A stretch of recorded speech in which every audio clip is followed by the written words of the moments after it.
সিরিয়ায় ইরানের দূতাবাসে হামলাকে কেন্দ্র করে উত্তপ্ত হয়ে আছে মধ্যপ্রাচ্যের পরিস্থিতি।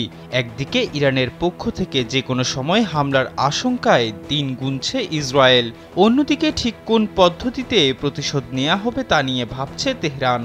এমন পরিস্থিতির মধ্যেই বিশ্বজুড়ে ছড়িয়ে থাকা ইসরায়েলি দূতাবাসগুলো নিয়ে সতর্কবার্তা উচ্চারণ করেছে ইরান। এমনকি প্রস্তুত রাখা হয়েছে কয়েক ধরনের ক্ষেপণাস্ত্র। তবে কি একই কায়দায় ইসরায়েলের উপর প্রতিশোধ নেবে ইরান? ইরানের সর্বোচ্চ নেতা আয়াতুল্লাহ আলী খামেনির জ্যেষ্ঠ উপদেষ্টা ইয়াহিয়া রহিম সাফাভি জানান, ইসরায়েলের কোনো দূতাবাসই আর নিরাপদ নয়।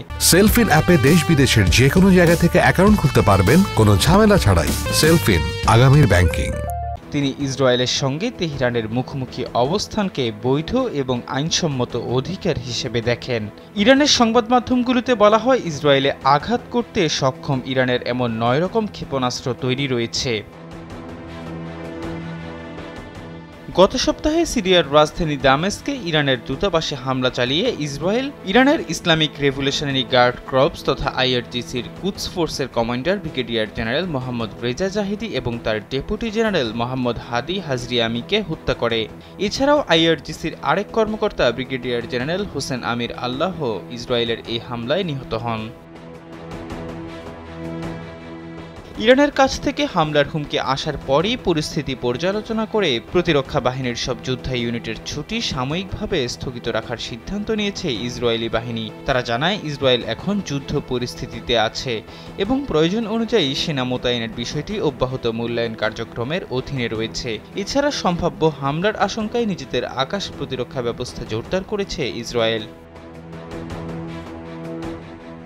ইসরায়েলের বিভিন্ন গণমাধ্যম জানিয়েছে, ইরানের হামলার আশঙ্কায় ইসরায়েলের বিভিন্ন দূতাবাসকে সতর্ক অবস্থায় রাখা হয়েছে অথবা খালি করা হয়েছে। তবে বিষয়টির সত্যতা সম্পর্কে নিশ্চিত হওয়া যায়নি। যদিও ইরানি দূতাবাসে হামলার ঘটনায় নিজেদের সংশ্লিষ্টতার কথা আনুষ্ঠানিকভাবে স্বীকার করেনি ইসরায়েল।